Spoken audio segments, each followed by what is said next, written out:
नमस्कार मित्रों, जय जय श्री सीताराम।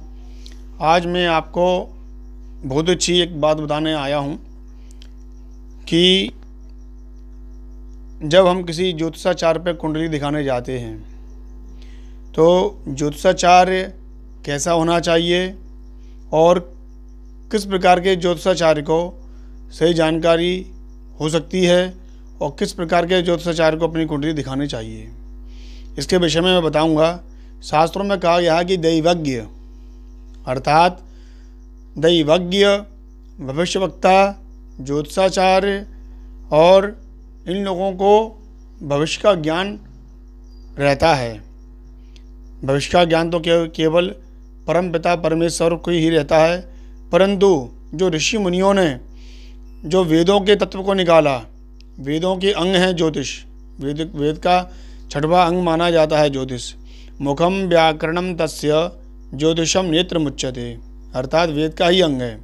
इसलिए जो वेद का ही अंग है, परमपिता परमेश्वर की कृपा से जो ऋषि मुनियों ने जिनका अनुसंधान किया और वेद के तत्व के द्वारा ही ज्योतिष को जो निकाला गया या ज्योतिष को प्रादुर्भाव किया, उसी ज्योतिष के द्वारा हम और आप भविष्य के, वर्तमान के, भूतकाल के संकेतों को समझ सकते हैं। ज्योतिष का ज्ञान बहुत ही अपार ज्ञान है, इसकी था नहीं है। जिस प्रकार समुद्र में डुबकी लगाते जाओगे तो उतने ही मोती आपको हर बार मिलते चले जाएंगे। इस क्षेत्र में कोई भी अपने आप को परिपक्व नहीं कह सकता। यह बहुत ही कठिन विषय है और बहुत ही ज्ञान का, आध्यात्म से भरा हुआ विषय है, क्योंकि ज्योतिष में एक तार से दूसरे तार हमेशा जुड़ता चला जाता है। ज्योतिष विषय पर कितनी भी पुस्तकें लिख दी जाएं, तब भी वह पुस्तकें भी कम पड़ जाती हैं। मूल रूप से ऋषियों के ग्रंथ ही हमारे पूर्ण रूप से काम आते हैं। अब मैं आपको बताता हूं कि ज्योतिषाचार्य कैसा होना चाहिए। आप जब किसी ज्योतिषाचार्य पर कुंडली दिखाने जा रहे हैं तो इस बात का ध्यान रखें कि वह ज्योतिषाचार्य विनम्र होना चाहिए। विनम्र के साथ में लालच उसमें नहीं होना चाहिए, लालची नहीं होना चाहिए। वह सात्विक प्रवृत्ति का होना चाहिए। ज्योतिषी, अध्यात्म व वेद शास्त्र पुराणों का ज्ञाता भी होना चाहिए। ऐसा नहीं है कि ज्योतिष उसको आता हो और वेद का, शास्त्र का, पुराण का उसको ज्ञान ना आता हो, क्योंकि यह वेद का ही अंग है। और पुराणों में, शास्त्रों में, रामायण में, भागवत में कई प्रकार के ज्योतिष के प्रकरण आते हैं। नारद पुराण में आता है, नारद संहिता जो ज्योतिष की बनी हुई है, इससे कई ग्रंथ हैं। इसलिए वेद से, पुराण से ज्योतिष को अलग नहीं किया जा सकता। यह ज्योतिष उन्हीं का अंग है। अतः ऐसे ज्योतिषाचार्य के पास जाना चाहिए जो वेदज्ञ, पुराण को जानता हो, शास्त्रों को जानता हो, धर्म को जानता हो। ऐसा ज्योतिषाचार्य आपको कुंडली दिखाने के लिए बहुत ही अच्छा रहेगा। दूसरा, ज्योतिषाचार्य के पास कभी भी खाली हाथ नहीं जाना चाहिए। वैसे कहा गया है कि मंदिर में, देवता के पास, गुरु के पास, किसी भी तीर्थ में, ज्योतिषाचार्य के पास कभी खाली हाथ नहीं जाना चाहिए। चाहे कुछ भी लेकर जाओ, पत्र, पुष्प, फल, दक्षिणा, कुछ भी लेकर जाएं, लेकिन ज्योतिषाचार्य के पास कभी भी खाली हाथ नहीं जाना चाहिए। ऐसा कहते हैं कि इन जगह खाली हाथ जाने से व्यक्ति निराश होकर, अर्थात खाली हाथ ही लौट कर आता है। इस बात का भी विशेष आप ध्यान रखें।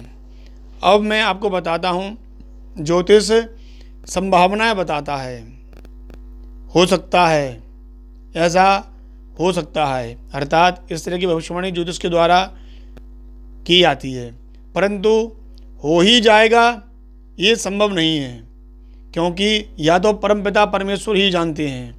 क्योंकि ज्योतिष में जो ग्रंथ हैं, पुराण हैं, पुस्तकें हैं, ऋषि मुनियों ने बनाई हैं, उनसे बड़ा भी परमपिता परमेश्वर है। आप अनुभव कीजिए कि महाभारत आपने सुना ही होगा, पढ़ा होगा, या टीवी में आपने सीरियल में देखा भी होगा। भगवान कृष्ण ने महाभारत युद्ध टल जाए, युद्ध ना हो, इसके लिए स्वयं शांति दूत बनकर जब कौरवों के पास गए, लेकिन तब भी जो होनी होती है वो टलने वाली नहीं होती है। अर्थात जो प्रारब्ध होता है उसको कोई नहीं डाल सकता है। हाँ कि कुछ कम कर सकते हैं। क्योंकि भगवान के पांडव पक्ष में होने से पांडवों की विजय हुई और पांडवों को समय समय पर सही उचित मार्गदर्शन समय समय पर मिलते रहे। ऐसा बताते हैं कि जो सहदेव थे वो बहुत बड़े ज्ञानी और पंडित थे और ज्योतिषाचार्य भी थे। उनको ज्योतिष के बारे में पूर्ण ज्ञान था। भगवान कृष्ण ने सहदेव से यह बोल दिया था कि आप ज्योतिष के द्वारा किसी भी व्यक्ति को यह ना बताएं कि भविष्य में क्या घटित होगा।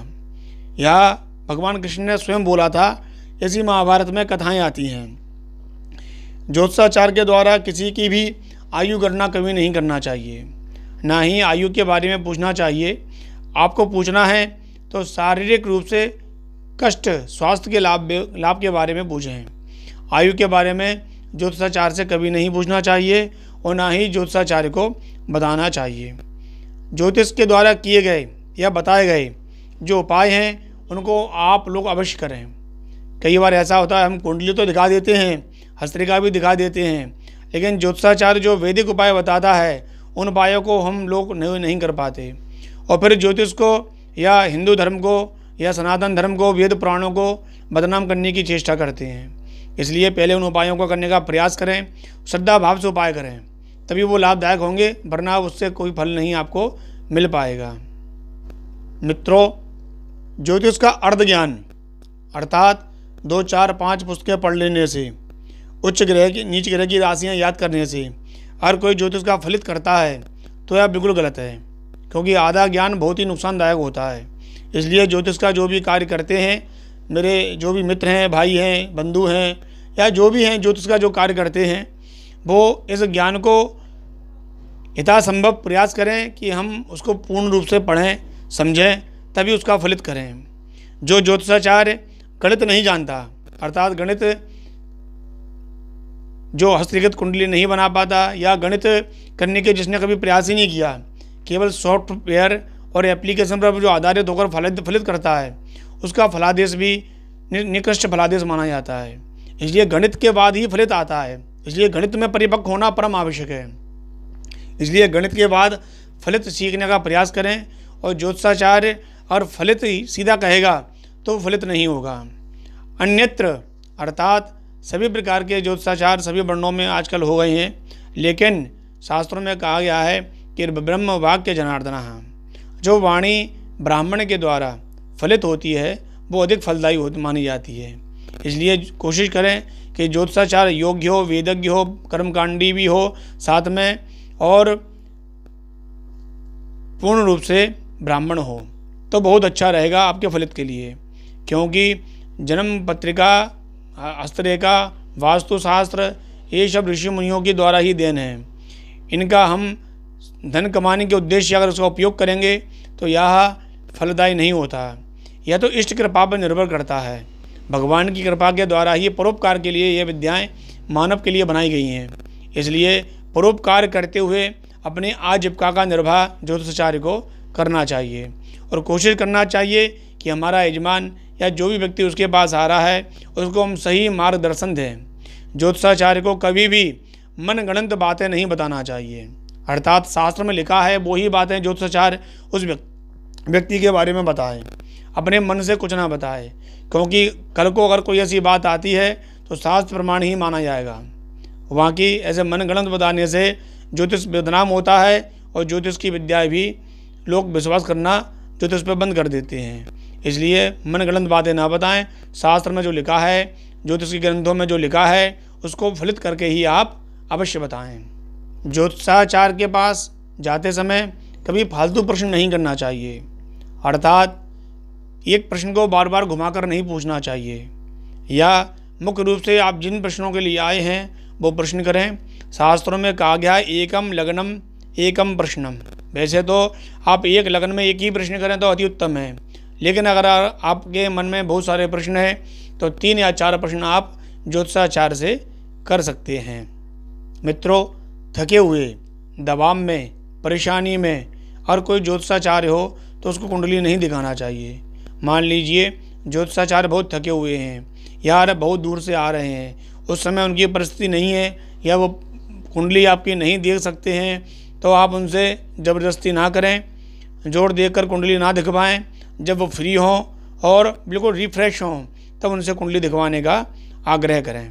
ज्योतिषाचार्य को चाहिए कि वह जो फलित कर रहा है उसे अपना अनुभव या अपना ज्ञान ना समझें, उस ज्ञान को परमात्मा का दिया हुआ ऐसा अमूल्य ज्ञान है जिसका कोई व्यक्ति मूल्य नहीं चुका सकता। अर्थात ऋषियों का और देवी देवताओं का, पुराणों का, शास्त्रों का, ग्रंथों का ही प्रमाण है। उन्हीं के द्वारा हम आप फलित करते हैं, इसलिए उन्हीं को धन्यवाद बोलना चाहिए जिनसे हमने इस ज्ञान को प्राप्त किया है।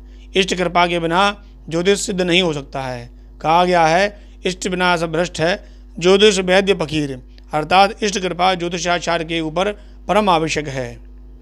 मित्रों, ज्योतिष बहुत ही गहरा और ज्ञानवर्धक विषय है। इसके विषय में मैं आपसे और क्या कहूँ, लेकिन मैंने आपको जो बातें बताई हैं आप इन बातों का ध्यान रखें तो आपको उत्तम एक उचित अच्छे ज्योतिषाचार्य के पास आप संपर्क कर सकते हैं और मिल सकते हैं। ज्योतिष के बारे में आपको रोचक जानकारियाँ समय समय पर देता रहूँगा। इसलिए मित्रों, यहाँ मेरा वीडियो आपको पसंद हो तो लाइक करें, कमेंट करें और भी लोगों को शेयर करें। और अगर आप मुझसे कुंडली दिखवाना चाहते हैं, अपनी जन्म कुंडली का विश्लेषण करवाना चाहते हैं, हस्तरेखा दिखाना चाहते हैं, अपना मकान का, फैक्ट्री का वास्तु कुछ भी दिखाना चाहते हैं तो आप मुझसे दिए हुए नंबर पर संपर्क कर सकते हैं। हमारे यहाँ वैदिक विद्वानों के द्वारा, अच्छे उच्च कोटि के विद्वानों के द्वारा अर्थात स्वयं भी पूजन पाठ, यज्ञ प्रतिष्ठा, अनुष्ठान आदि कराए जाते हैं। दिए हुए नंबर पर आप संपर्क कर सकते हैं। नमस्कार दोस्तों, जय जय श्री सीताराम।